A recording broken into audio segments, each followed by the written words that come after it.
I'm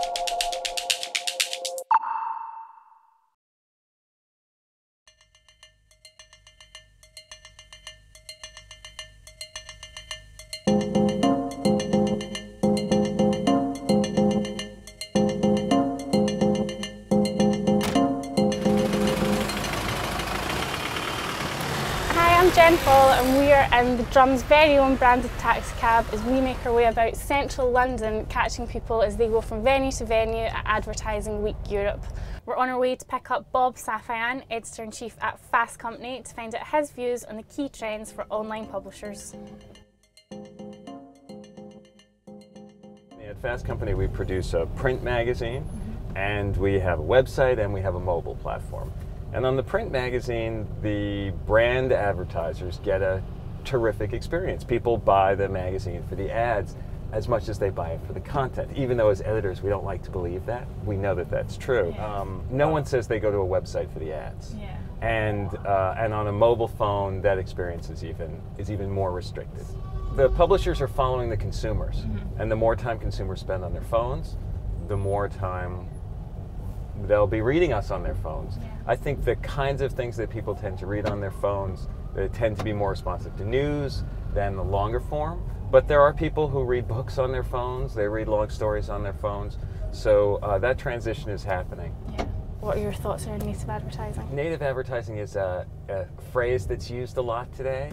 I think advertising that is integrated or comfortably juxtaposed with edit has always been talked about. People talk about native now more because the standard advertising sizes on websites are not satisfying.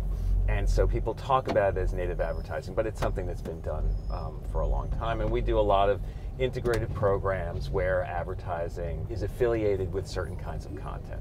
Often the most effective native advertising we find is content that is alongside content that our own editors are producing. So if we're doing a series about the Internet of Things, that's our own series, an advertiser could have content alongside that they've done about the Internet of Things. Where do you think the key lies in establishing a sustainable online publishing model? There are two things that make a publishing model work regardless of the medium, whether it's online or on television or in print. And the first is generating compelling content. You have to create content that people are really excited about, that they really want to engage with. It sounds simple, but there is a tremendous content clutter right now. There's more content available for more people in more places than anything else. People ask me sometimes, who does Fast Company compete with? And I can name other media sources, but the reality is I compete with you texting, I compete with games you play, I compete with movies that you watch, I compete with anything that you spend your time on, and there's so many of those options available that you really have to create something distinctive. Now, if you do create something distinctive, then you will help aggregate an audience of scale, a distinctive audience of scale, and that's the other piece that's required to have a sustainable online business. If you have a distinctive audience of scale and compelling content, you can have a sustainable online business. What technology is exciting you for the future?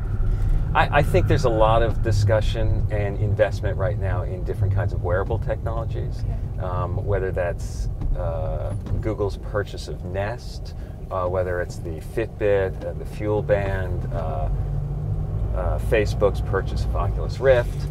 These are all part of a family of developments as sensors get smaller and smaller and more things can be worn around us.